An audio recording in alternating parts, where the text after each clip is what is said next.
Nation, what's going on? It's Mitchell Renz here, host of the Raiders Report, and coming up on today's show, who the heck is Diana Rossini talking about in this report? Because I know this, I'm not the only person out there that bleeds silver and black that was wondering when Diana said the Las Vegas Raiders are still planning on another interview with a candidate this week. They have yet to make a decision at head coach. When I saw this report from Diana, I sat back in my house yesterday. I sat back here and I'm like, the Raiders are going to make me go clinically insane with this head coaching search. At the same time, though, I'm actually happy the Raiders are doing their due diligence and they're looking through multiple candidates. So the objective of today's show, figure out who the heck that secret interview is that Diana is breaking down. And the way that I'm going to do this show, you're going to see 10 candidates. I have them ranked from 10 all the way down to 1. And it's a mixture of who I think it might be and slash who I hope it's going to be. Number 1 on this list is the number 1 person that I hope that the Raiders are going to interview. But if you had the exact same thought process around when you saw that Diana report, and maybe you saw it when the short that I dropped, maybe you saw it the video that I dropped here on the Raiders Report, but I want you to hit that subscribe button because I'm a fan just like y'all. I sit back, I think, what the heck could that possibly be? So if you want to learn a little bit who it could potentially be based on some potential candidates, make sure you hit that subscribe button. Also, I will be live a little bit later on today. I don't typically go live on Wednesdays. There's a lot of stuff going on right now, though, around the silver and black. Let's go to number 10 here. It's going to be Matt Nagy, former offensive coordinator of the Kansas City Chiefs. And I'm going to be really honest with you. If this is who it ends up being, you're going to hear me say this multiple times. If this is who the secret interview is, shame on you, Tom Brady and John Spytek.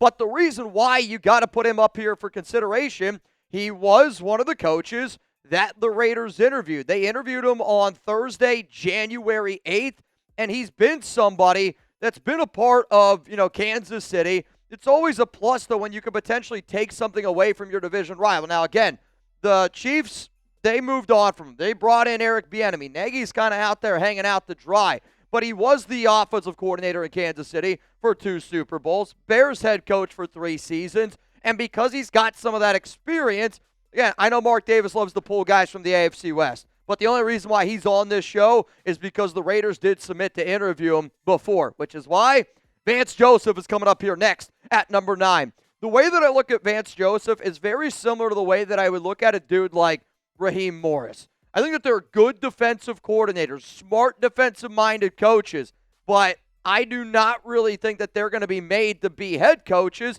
and he did interview for the Raiders last year. He did interview for the Raiders on Thursday, January 8th.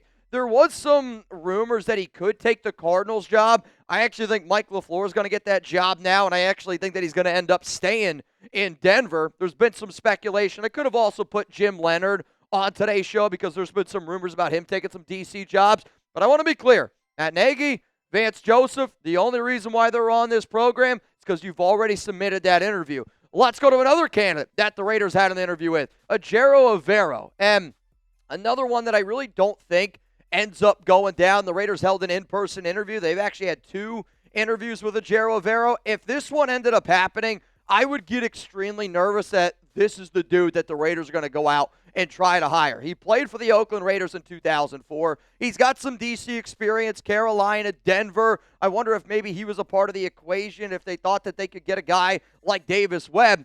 But he's worked underneath Sean McVay from 2017 to 2021. And the number 1 team that the Raiders have requested has been the Rams. We'll talk about some of those coaches here in a little bit. But Ejiro Evero was one of the very first in-person interviews the Raiders did. Maybe it was for the Rooney Rule. Maybe it's because they do value his defensive mind. But he's going to be number 8 here on my list. So here's going to be the pinned comment on today's Raiders Report show. Who do you think that Raiders interview is going to be? And what's difficult about this, and the first few names that you see on this show are me thinking, all right, well, these could be names because we requested them before. Where we're about to go from here on out is some more names that I'm kind of hoping that it would potentially be, especially the top 6. The top 6 names are where I'm really, really hoping that's where that interview potentially goes. So please let me know. You're about to get it with a YouTube ad break. I know that was the long ramble, but let me know. All right, let's go to number 7 here, and it's going to be Brian Flores.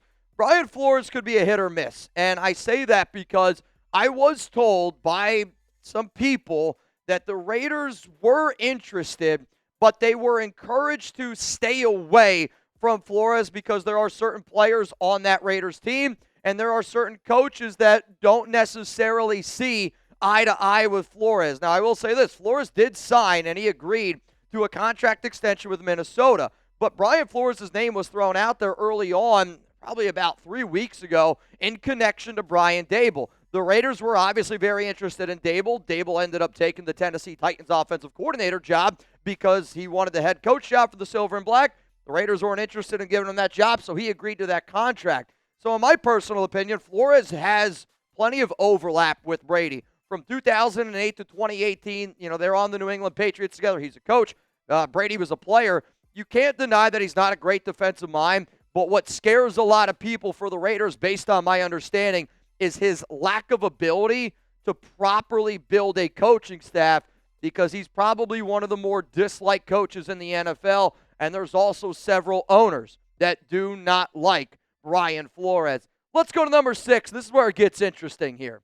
I'm just going to put this as an Indiana coach. I did a video last week saying if the Las Vegas Raiders plan on drafting Fernando Mendoza, number 1 overall, I would do everything in my power to try to bring in Curt Cignetti for an interview. Now, I want to be very clear. Cignetti ain't going to leave the Indiana job to come here. He's going to stay there. He knows he's going to be safe. He just signed an 8-year, $92, $93 million extension.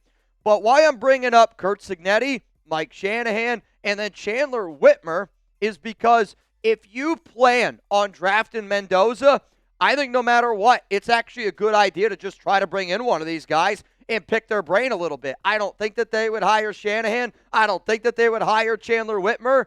But if we're just talking about who candidates could be and who candidates am I hoping, I would take any of these interviews over Vance Joseph, Brian Flores, Ejiro Evero, and then definitely Matt Nagy. So again, maybe it's just, hey, do you want to go out for dinner in Las Vegas? Just so you can pick their brain. If you want the best version of Fernando Mendoza, I don't think it's the worst idea calling one of those 3 coaches. But coming up here next, it's going to realistically be, I think, the top 5 coaches that it could be and the top 5 coaches that, damn it, I'm hoping get that other interview with the Silver and Black. Before I get into that, though, huge shout-out to today's sponsor. And I've been talking about PrizePicks left and right because they're showing up and showing out for the nation, and that's because the big game, it's almost here. And there's no better way to cash in during America's biggest sporting event than PrizePicks, where it always feels good to be right.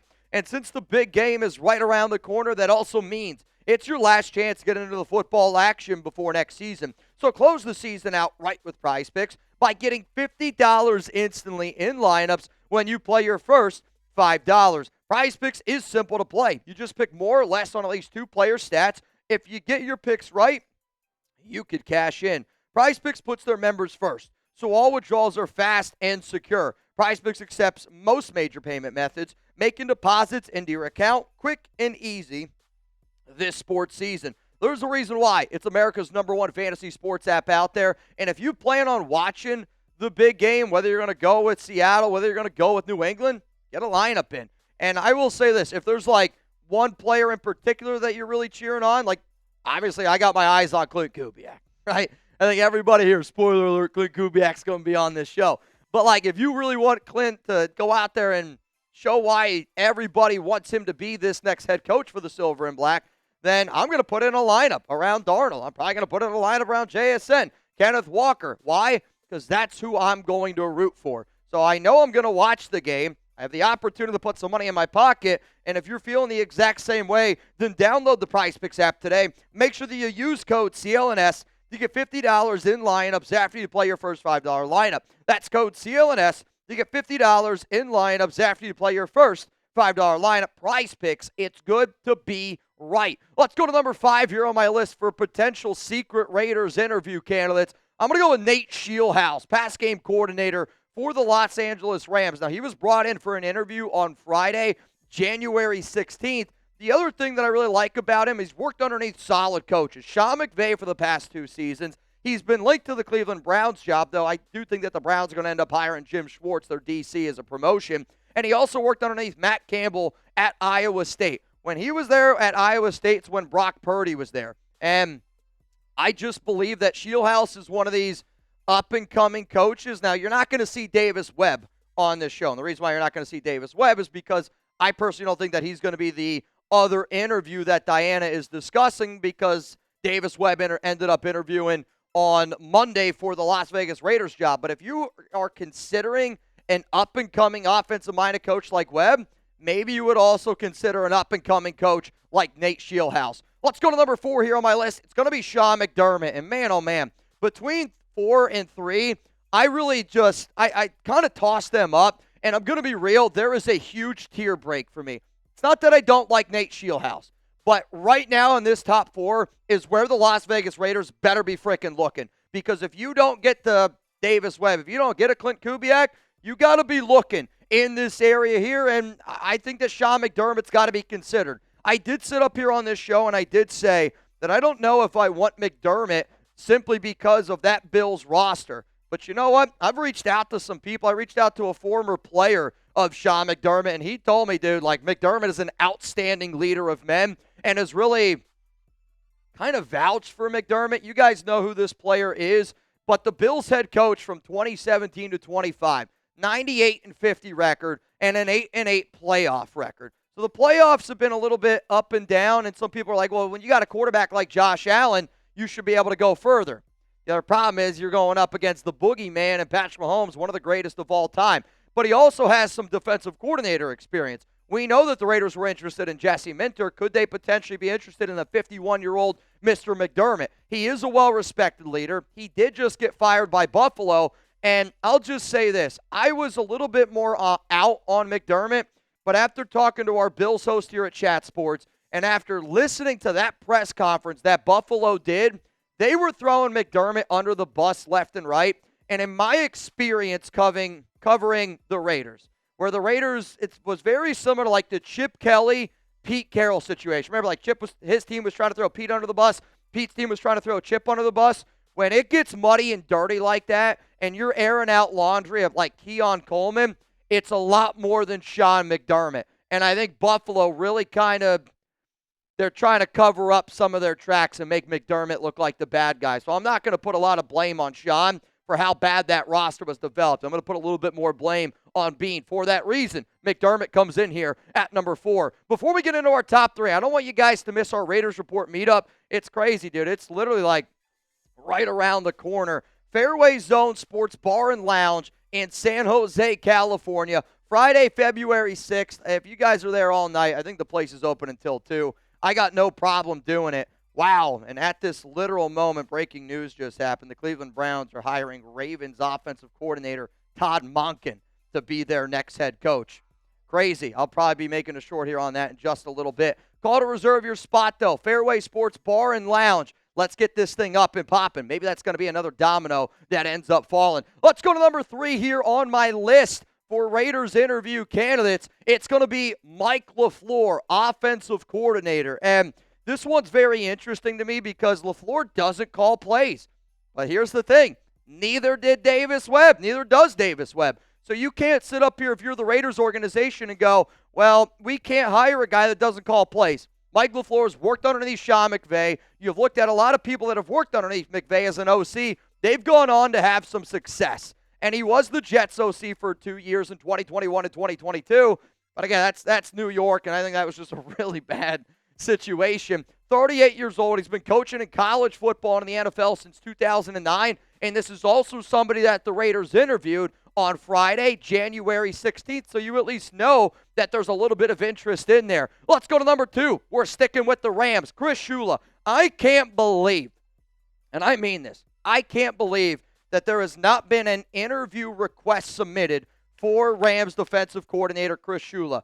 I don't know if I would still rank Shula if I would have done this video back in December, still as a top 2 candidate overall.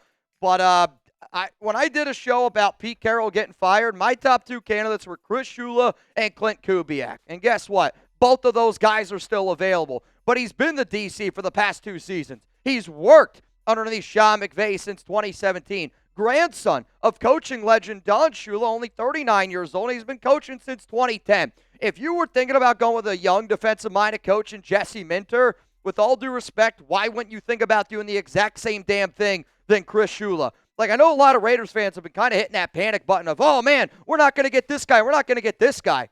With all due respect, Chris Shula is still out there. And then number one on the list, shocker, it's Klint freaking Kubiak. You have until February 1st. I know, right? Shit, where it's already gone by. You have until February 1st to get him in person, get him in the building for that second interview. I'm really hoping that this is the person Diana Rossini is referring to, because there's a lot of rumors right now that Kubiak is the favorite.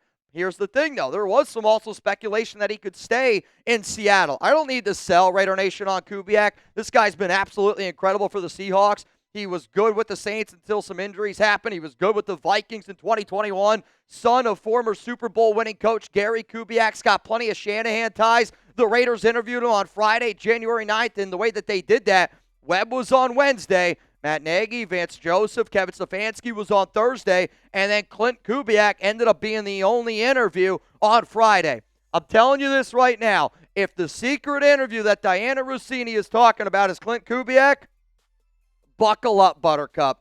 It's going to get wild here on today's show. So, again, the top 10, you can just go through them, list 5.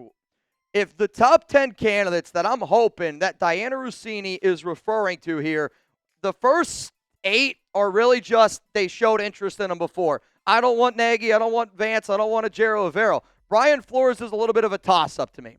And based off what I've heard, I don't think it would be smart for the Raiders to hire him. At the same breath, I do think that he's a good coach. So then there's a little bit of a tier gap there. I think you just try to bring in any of those Indiana guys. Curt Cignetti, Shanahan, the offensive co-offensive coordinator. Bring him in if you plan on drafting Mendoza. Then Nate Scheelhaase going to come in here at 5. Another big tier gap. Sean McDermott, Mike LaFleur, Chris Shula, Klint Kubiak. There are still plenty of good coaches. And I think if you're able to get any one of these 4 guys, you sit up here as a Raiders fan and you go, great job, Tom Brady. Great job. Great job, John Spytek, because that's where we got to get this thing going. Now, if you do not know, I will be live later on today at 1 p.m. Eastern Time. Or if NFL news happens, and if you didn't hear, the Cleveland Browns have just hired Todd Monken to be their head coach. So I'm not going to lie to you. I'm going to try to get live going a little bit earlier. Be on the lookout. Make sure you're subscribed. Make sure those notifications are turned on. And you already know, I'm going to keep you guys up to date with all things going on around this crazy, insane, mind-boggling head coaching search.